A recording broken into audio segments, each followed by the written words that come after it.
السلام عليكم ورحمة الله. الحمد لله رب العالمين. اللهم صل على سيدنا محمد وعلى آل سيدنا محمد وبارك وسلم عليه. ആദരണീയരും ബഹുമാന്യരുമായ പൈതൃകം മീഡിയ ശ്രോതാക്കളെ, സഹപ്രവർത്തകരെ, സമസ്ത കേരള ജമിയത്തുൽ ഉലമയുടെ ചരിത്ര നാളുവഴികൾ അവതരിപ്പിച്ചുകൊണ്ടുള്ള നമ്മുടെ പ്രഭാഷണ പരമ്പരയുടെ 33-ാം ദിവസമാണ് ഇന്ന്.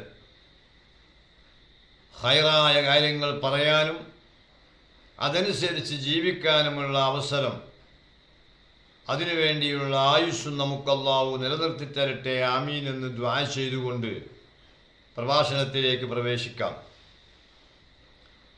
കഴിഞ്ഞ 32 പ്രഭാഷണങ്ങൾ കേട്ട ആളുകൾക്ക് ഒരു കാര്യം മനസ്സിലാവും. സമസ്ത കേരള ജമിയത്തുൽ ഉലമ നമ്മുടെ നാട്ടിൽ നടത്തിയ ഈ ആത്മീയമായ മുന്നേറ്റത്തിന് പ്രധാനമായി അവർ സ്വീകരിച്ച മാർഗം സമ്മേളനങ്ങളായിരുന്നു. ഓരോ സമ്മേളനങ്ങളും വിവിധ വിഷയങ്ങൾ ചർച്ച ചെയ്യുകയും ആ സമ്മേളന സ്ഥലം അതോടുകൂടെ ദീനിയായി പ്രസിദ്ധമാവുകയും ചെയ്തു. സമ്മേളനങ്ങളിൽ എടുക്കുന്ന തീരുമാനങ്ങൾ നടപ്പാക്കിയത് കൊണ്ടാണ് 100 വർഷം ഈ പ്രസ്ഥാനം നിലനിന്നതും വലിയ ആത്മീയ മുന്നേറ്റത്തിന് സഹായകമായത്. ഇന്നലെ വരെ നാം സംസാരിച്ചപ്പോൾ സമ്മേളനങ്ങൾ എടുത്ത സുപ്രധാനമായ തീരുമാനങ്ങളും നിവേദനങ്ങളും പ്രമേയങ്ങളും എല്ലാം മനസ്സിലാക്കി തരുന്നത് ഹഖായ ദീൻ, പരിശുദ്ധ അഹ്ലുസുന്നത്തി വൽ ജമാഅത്ത് നിലനിൽക്കാൻ വേണ്ടി സമ്മേളനങ്ങൾ ഏറെ ഉപകരിച്ചിട്ടുണ്ട് എന്നതാണ്. നമുക്ക് ഇന്നത്തെ വിഷയത്തിലേക്ക് പോകാം. 21-ാം വാർഷിക സമ്മേളനമാണ് ഇന്നലെ നാം അവതരിപ്പിച്ചത്. ഇന്ന് നമുക്ക് 22-ാം വാർഷികവും സമസ്ത കേരള ജമിയത്തുൽ ഉലമയുടെ 22-ാം വാർഷികവും വിദ്യാഭ്യാസ ബോർഡിൻ്റെ 3-ാം വാർഷികവുമാണ് ചർച്ച ചെയ്യാനുള്ളത്.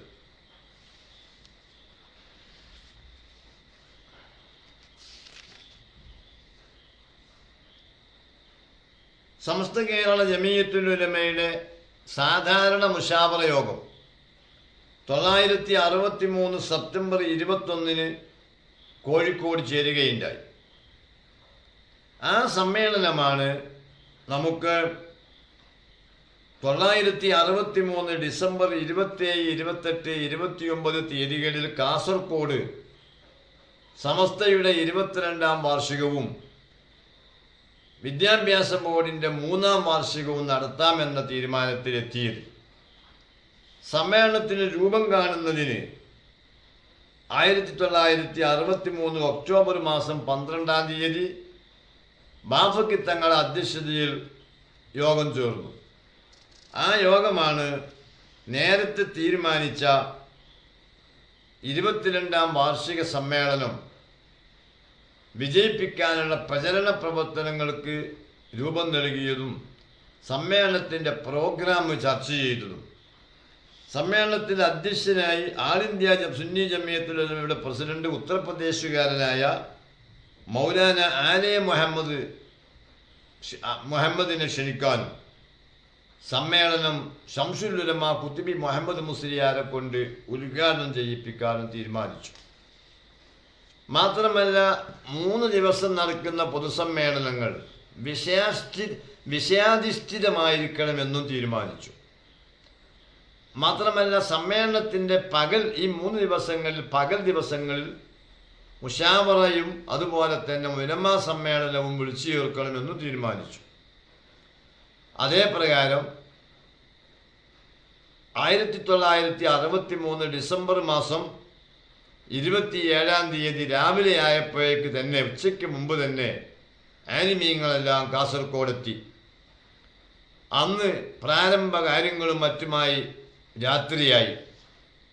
അന്നും പിറ്റേന്നും അഥവാ 27, 28, 29 മഗ്‌രിബിന് ശേഷം നടന്ന മഹാസമ്മേളനം പ്രഭാഷകന്മാരൊക്കെ ഓരോ വിഷയത്തിൽ അധിഷ്ഠിതമായിട്ടാണ് പ്രസംഗം നടത്തിയത്.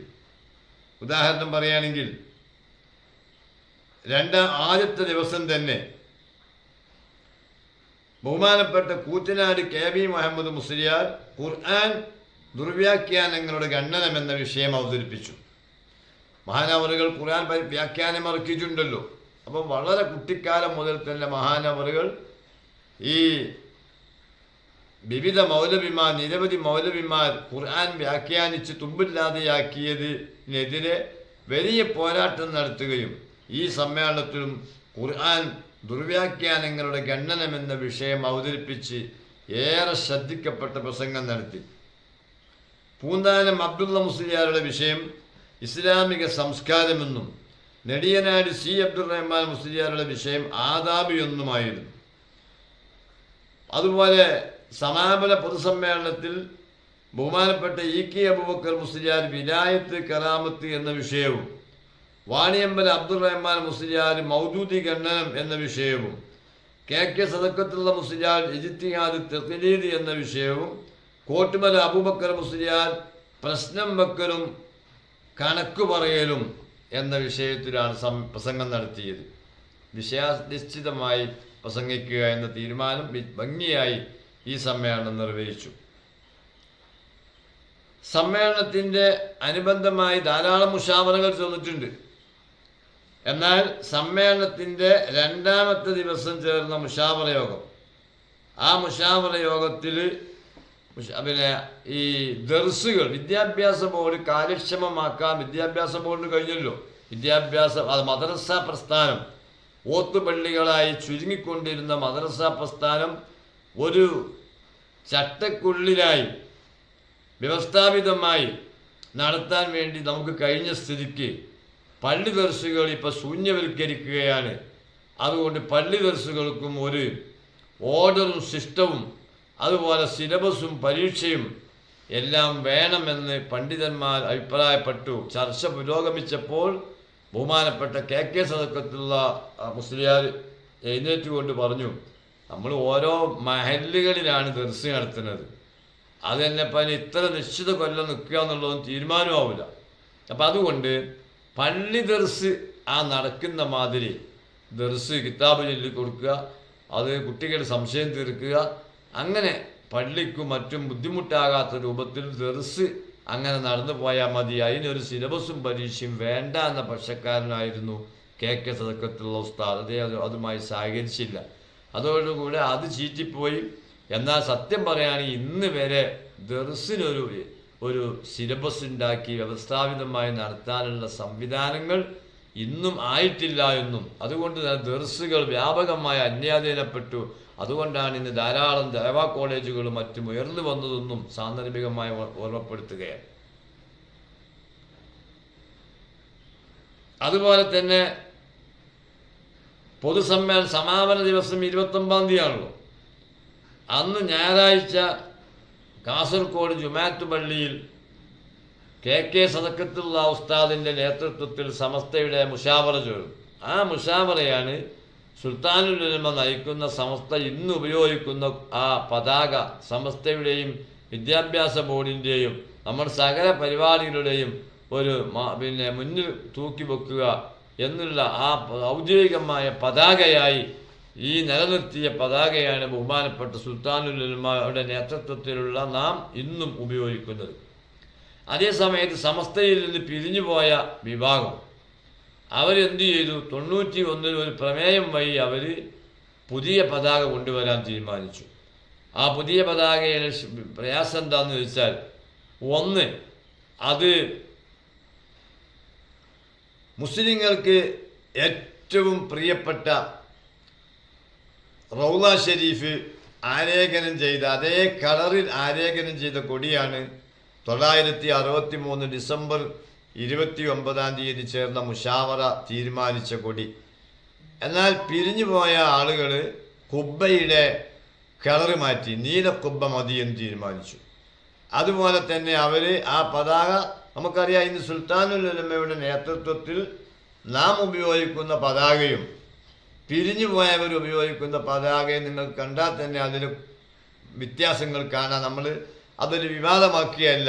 അവർ വേറെ കൊടി സ്വീകരിച്ചു, പക്ഷെ അത് ഒറിജിനൽ ആണെന്ന് ചിലപ്പോൾ അവർ പറയുന്നതാണ് നമ്മളെ ഇത്തരം വാക്കുകൾക്കൊക്കെ കാരണമാക്കുന്നത്. എന്തോ ആവട്ടെ, ഏതായാലും സമസ്ത കേരള ജമിയത്തുൽ ഉലമയുടെ ഭരണഘടന അനുസരിച്ച് പ്രവർത്തിക്കുന്ന, അതുപോലെ 963 ഡിസംബർ 29 പകൽ സമയത്ത് കാസർഗോഡ് ജുമാഅത്ത് പള്ളിയിൽ KK സദഖത്തുള്ള ഉസ്താദിന്റെ അധ്യക്ഷതയിൽ ചേർന്ന മുശാവറ തീരുമാനിച്ച പതാക അൽഹംദുലില്ലാ കെടാതെ മങ്ങാതെ ഇന്ന് സുൽത്താനുൽ ഉലമ നയിക്കുന്ന സമസ്ത അതിൻ്റെ കൊടിയായി ഉപയോഗിച്ചു വരുന്നു എന്നത് അഭിമാനമാണ്, സന്തോഷമാണ്. അല്ലാഹു തആല സന്തോഷം എക്കാലത്ത് നിലനിർത്തട്ടെ. അങ്ങനെ ഈ സമ്മേളനം ആ മുശാവറയിൽ വെച്ച് വേറെയും ഒരു തീരുമാനമെടുത്തു. അതെന്താ തീരുമാനം? അതൊന്ന് ഞാൻ വായിക്കാം.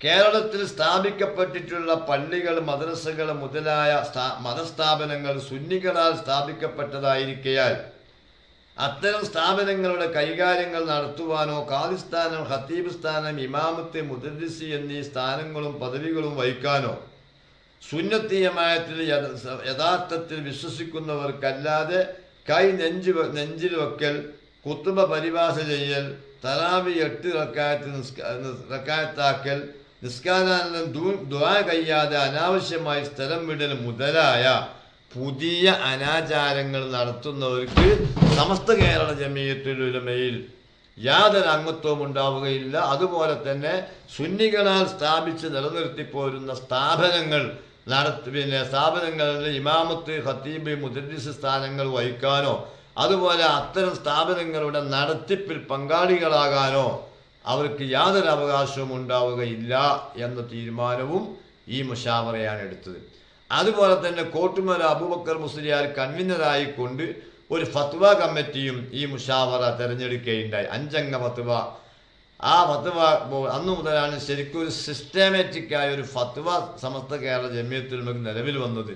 ഇങ്ങനെ വ്യത്യസ്തമായ പ്രത്യേകതകളോട് കൂടെയാണ് 1963 ഡിസംബർ 27, 28, 29 ദിവസങ്ങളിലായി ത്രിദിന സമ്മേളനം വിജയകരമായി നടന്നത്.